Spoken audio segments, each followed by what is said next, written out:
Dia ada tahanan yang paling aneh di penjara wanita. Yang lain hanya menunggu mati. Dia tiap hari melatih tubuhnya. Yang lain bersantai-santai. Dia terus berolahraga.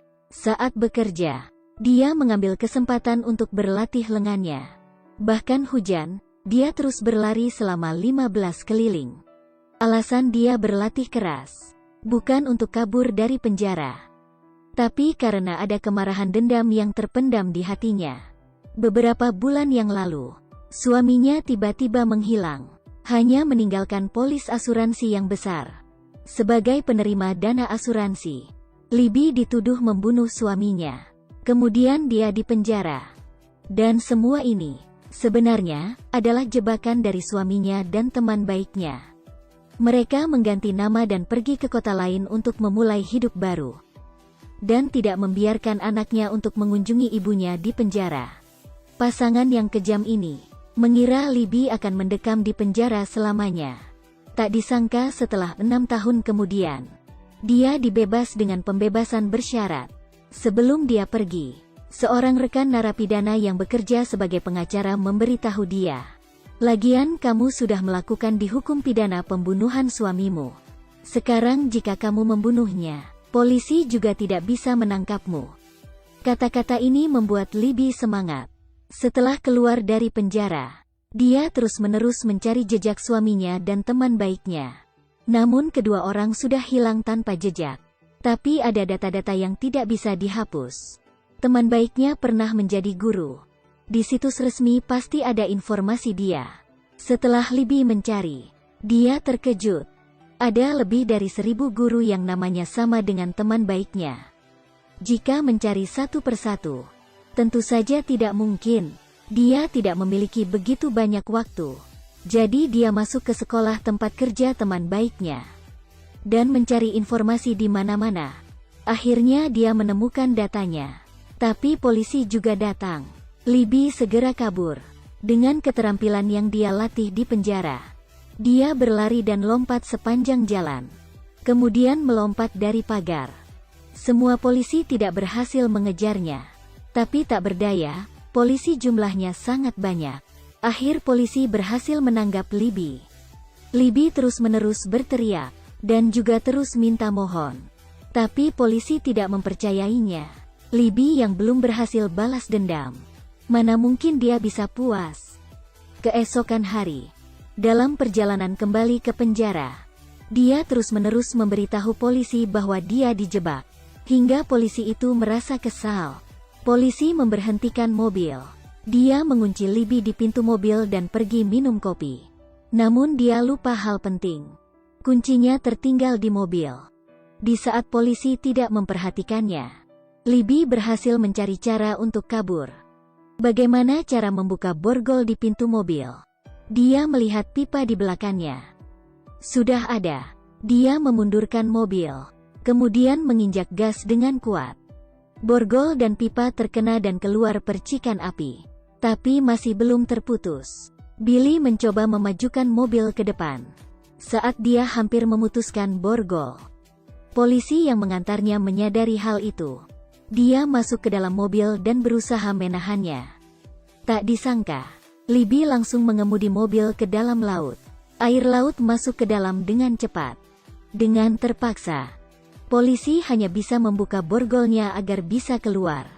Wanita itu mengambil kesempatan untuk berenang jauh ke dalam laut. Polisi berusaha menangkapnya, namun dipukul dengan pistol hingga pingsan.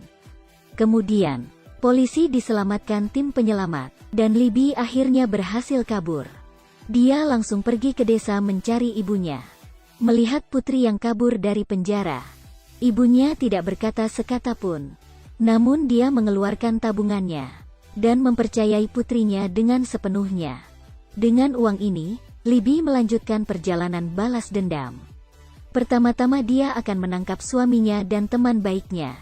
Libby pergi ke dealer mobil untuk membeli mobil. Dia memberitahu kepala pemasaran, "Bisakah Anda memeriksa riwayat kredit saya? Coba cek apakah saya bisa membelinya." Kemudian dia memberikan nomor kartu kredit teman baiknya. Ini ditemukan dalam berkas teman baiknya. Kepala pemasaran memeriksa nomor kartu ini dan mendapatkan informasi teman baiknya. Dengan cara ini, dia berhasil mendapatkan informasi teman baiknya, termasuk alamat rumah. Dia segera ke alamat rumah itu, melihat dendam di depan mata. Namun tetangga memberitahunya, teman baiknya meninggal karena kebocoran gas 4 tahun lalu. Libby terdiam seketika. Bagaimana dengan suaminya? Libby mulai mencari laporan berita tahun lalu. Dia mencoba mencari petunjuk dari foto. Akhirnya di sebuah foto, dia menemukan gambar di balik teman baiknya. Itu adalah gambar dari galeri favorit suaminya. Ini pasti dibeli oleh suaminya. Sehingga galeri pasti ada informasi tentang suaminya. Terpikir itu, Libby segera menuju ke galeri itu dan mendapatkan alamat suaminya. Saat dia baru meninggalkan galeri, polisi tiba-tiba datang. Kemudian dari hasil penyelidikan polisi tiba-tiba datang. Kemudian dari hasil penyelidikan, polisi mulai percaya bahwa Libby dijebak orang. Sehingga polisi mulai mencari informasi dan ingin membantunya memecahkan kasus. Tapi Libby tidak percaya dengan polisi. Setelah melihat polisi, dia segera kabur. Dia ingin membalas dendam dengan kemampuan sendiri. Malam hari itu, dia mengenakan gaun yang indah dan menghadiri pesta suaminya. Saat ini, suaminya terlihat sangat kaya. Tidak ada yang tahu, dia menjadi kaya dari menjebak istrinya. Saat suaminya melihatnya, dia merasa sangat terkejut. Dia tidak pernah mengira, istrinya yang seharusnya dipenjara, muncul di pestanya. Suaminya memintanya agar tidak bertingkah. Kemudian dia pura-pura berkata, dulu semuanya karena teman baik Libby yang menggodanya.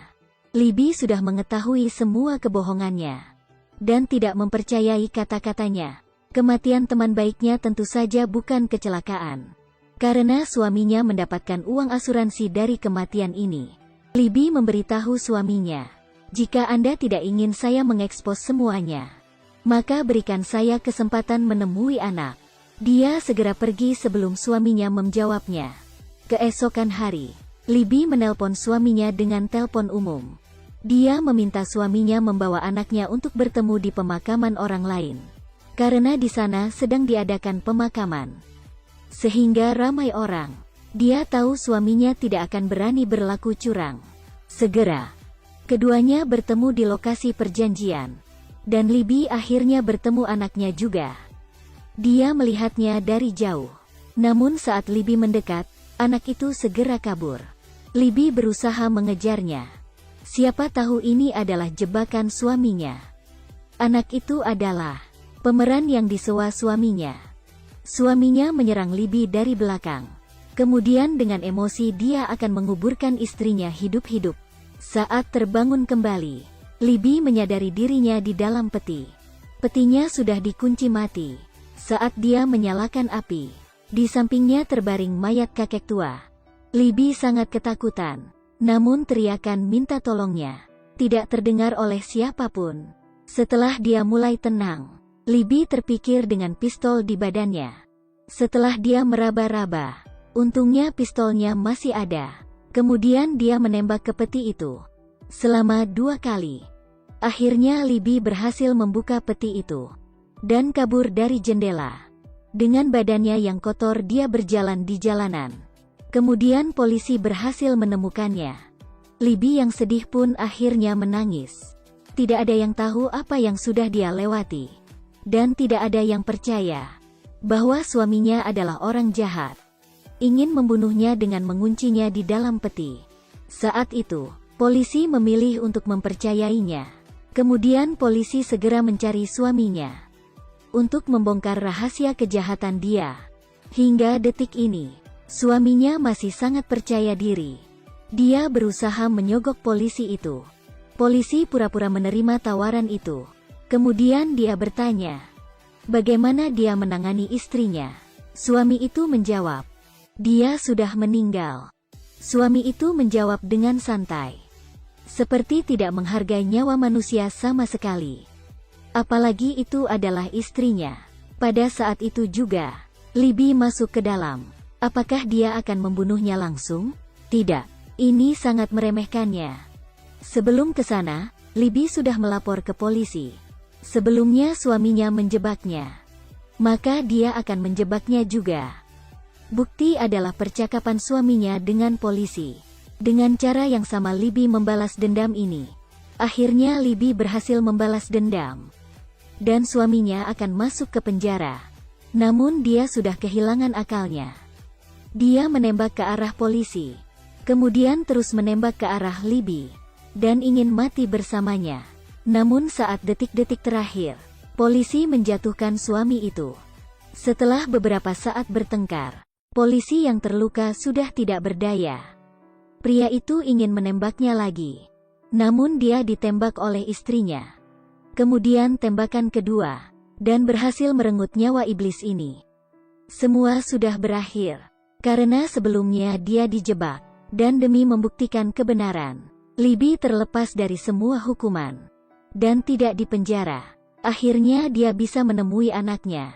Setelah 6 tahun lamanya, wanita ini bisa dibilang penuh dengan kebencian.